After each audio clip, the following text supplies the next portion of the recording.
Well, hello and welcome back. We're going to look at John chapter 11 now, along with some beautiful bike pictures of South Korea.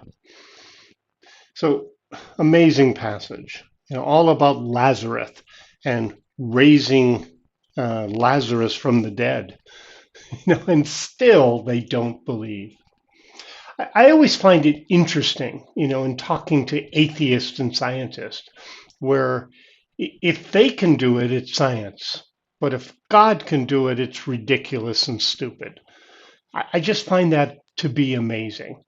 We've done all kinds of crazy things with science, but that's okay because they're scientists. Like we could do, an intricate surgery to repair someone's sight. But if Jesus does it, it's superstitious and ridiculous. I just find this whole thing to be quite interesting to me. So let's enjoy this passage. Again, Jesus is totally in control, and let's keep learning together. So let's look at the scriptures for John chapter 11. Now, a certain man was sick, Lazarus from Bethany, of the village of Mary and her sister Martha. It was that Mary who had anointed the Lord with ointment and wiped his feet with her hair, whose brother Lazarus was sick. The sisters therefore sent to him, saying, Lord, behold, he for whom you have great affection is sick. But when Jesus heard it, he said, This sickness is not to death, but for the glory of God, that God's Son may be glorified by it. Now Jesus loved Martha and her sister and Lazarus. When therefore he heard that he was sick, he stayed 2 days in the place where he was. Then after this, he said to his disciples, Let's go into Judea again. The disciples asked him, Rabbi, the Jews were just trying to stone you. Are you going there again? Jesus answered, Aren't there 12 hours of daylight? If a man walks in the day, he doesn't stumble because he sees the light of this world. But if a man walks in the night, he stumbles because the light isn't in him.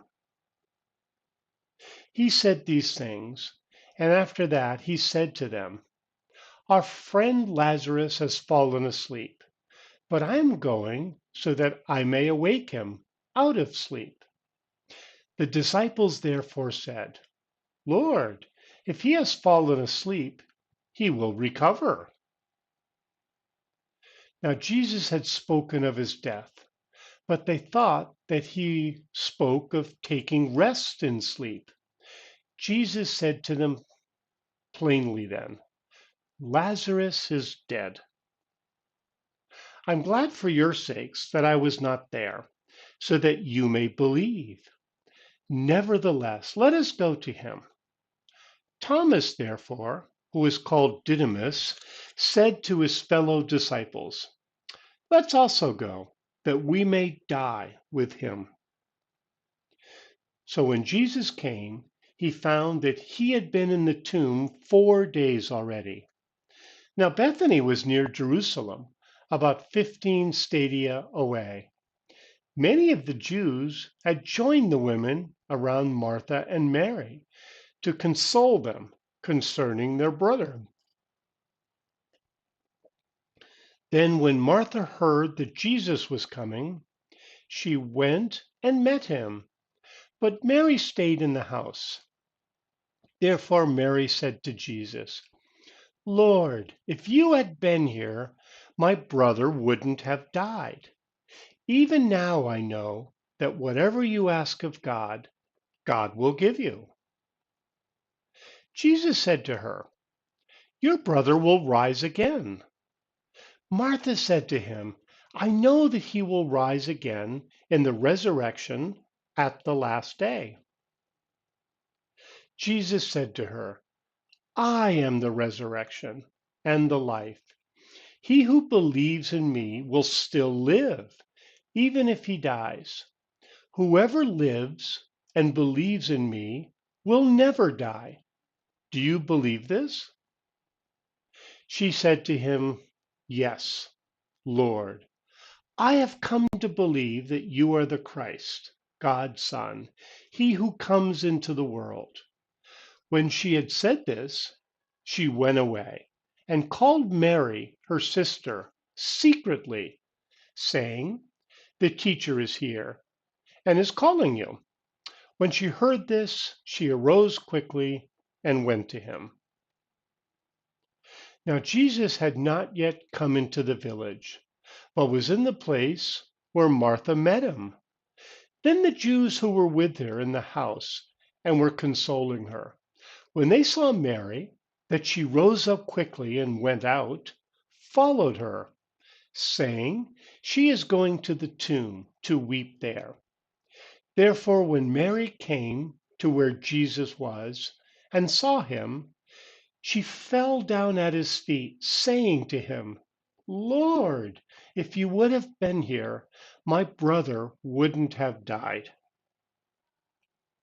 When Jesus therefore saw her weeping, and the Jews weeping who came with her, he groaned in his spirit and was troubled, and said, "Where have you laid him?" They told him, "Lord, come and see." Jesus wept. The Jews therefore said, "See how much affection he had for him." Some of them said, "Couldn't this man, who opened the eyes of him who was blind, have also kept this man from dying?" Jesus therefore, again groaning in himself, came to the tomb. Now it was a cave, and a stone lay against it. Jesus said, "Take away the stone." Martha, the sister of him who was dead, said to him, "Lord, by this time there is a stench, for he has been dead 4 days." Jesus said to her, "Didn't I tell you that if you believed, you would see God's glory?" So they took away the stone from the place where the dead man was lying. Jesus lifted up his eyes and said, "Father, I thank you that you listened to me. I know that you always listen to me, but because of the multitude standing around, I said this, that they may believe that you sent me." When he had said this, he cried with a loud voice, "Lazarus, come out."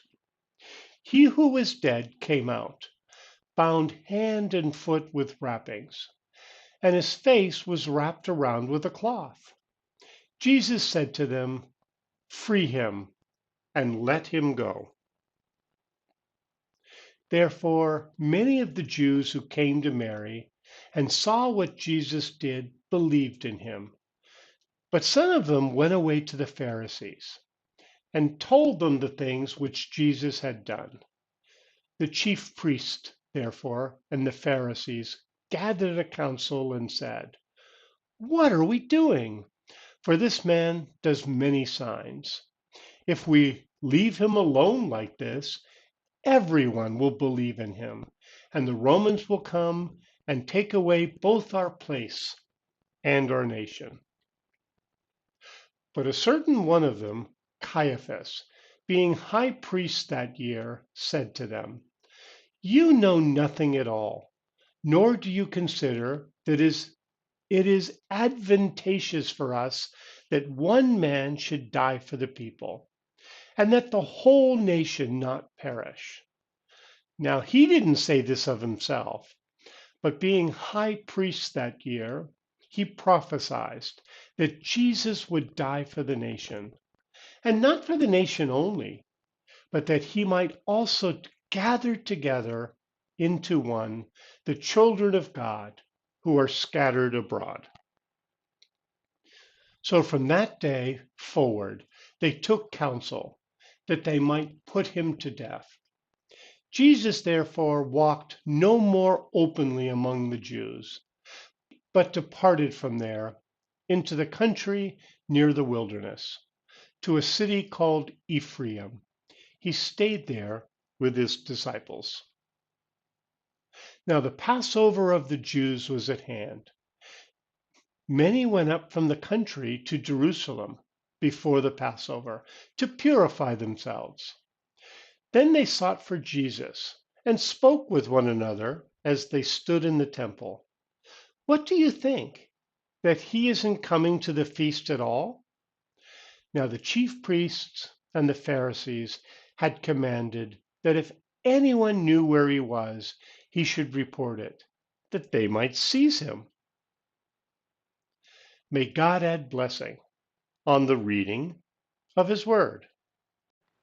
So let's see what we learn from John chapter 11. So this is the story of Lazarus.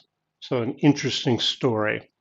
So Mary, which it says in this passage, she's the one who poured, you know, expensive perfume on Jesus.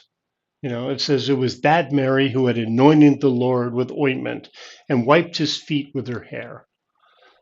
So I always thought that this Mary was a prostitute, but apparently not, because they're presented as,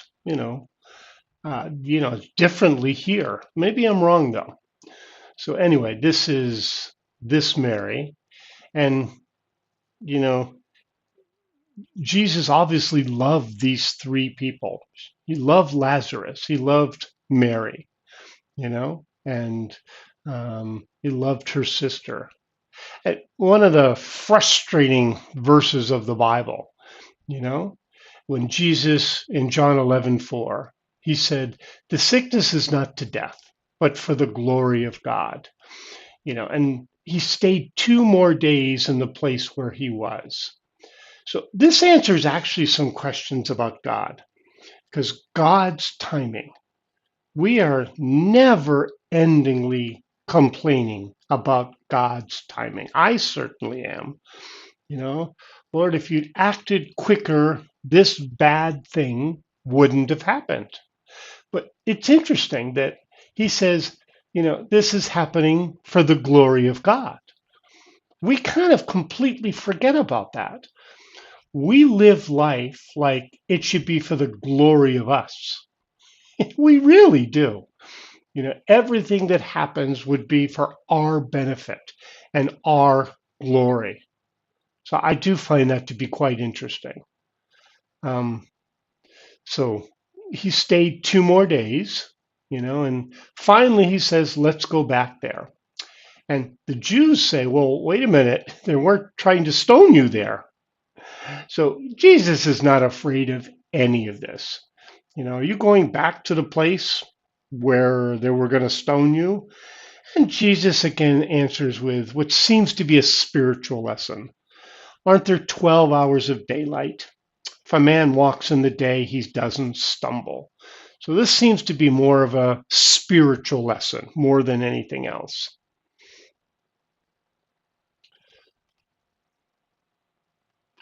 So it continues on where he said that, again, he always talks in double meanings. In John 11:11, he says that our friend Lazarus has fallen asleep. But what he actually meant to say is that he had died. So never endingly, the people of this day take whatever he says as, a physical truth. They never seem to get the spiritual truth, So it really hits me, makes me think about my relationship with God. I always think in terms of the physical. I didn't get this job. My stomach hurts. I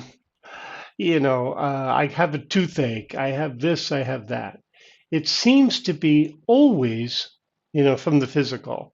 And Jesus is constantly trying to teach them spiritual lessons, So, Jesus says, okay, let's go and finally see them, And in 21, Martha meets her. Martha said to Jesus, Lord, if you would have been here, my brother wouldn't have died. So, as any of us would, not a single thought that God had another plan. Maybe God wanted Lazarus to die. Maybe there's a spiritual lesson here. He is, going to be raised up at the resurrection of the dead, as we said, you know. But she throws out this little hope in verse 22. Even now I know that whatever you ask of God, God will give you. So does this mean she's hoping God will raise him from the dead? I'm not sure what she was hoping there. Maybe just filled with grief. So then we have, Jesus saying he will rise again. And again, now it's the opposite. She's thinking spiritual. In the last day he will rise. And Jesus saying, well, this time I mean something physical. And in verse 25, very famous verse, Jesus said to her, I am the resurrection and the life. He who believes in me will still live, even if he dies. Whoever lives and believes in me will never die. Do you believe this? So there's a famous Christian song, you know, I am the resurrection and the life. He who believes in me will still live. I forgot the song now, but there's a very famous song based on this verse. So he's the resurrection and the life. Now, of course, people die. He who lives and believes in me will never die. Now, I'm sure some people are going to say this is a spiritual lesson. I'm sure some people are going to say that this is not a spiritual lesson, but a, physical lesson. So, of course, we're all going to die. So, we're going to die spiritually? Or does this mean the second death? He will not die the second death. So, full of interesting ideas here. And, she says that, Martha says, Lord, I have come to believe that you are Christ, God's Son. So she truly seemed to come to a saving knowledge of Jesus. You are the Christ, God's Son. Interesting. And now, Mary came, and the same exact reaction. Lord, if you would have been here, my brother wouldn't have died. The same idea. So all these people are crying and weeping. Many people seem to love Lazarus, and Jesus was very upset about all this. And John 11:35, don't ever say you can't memorize scripture. It simply says Jesus wept.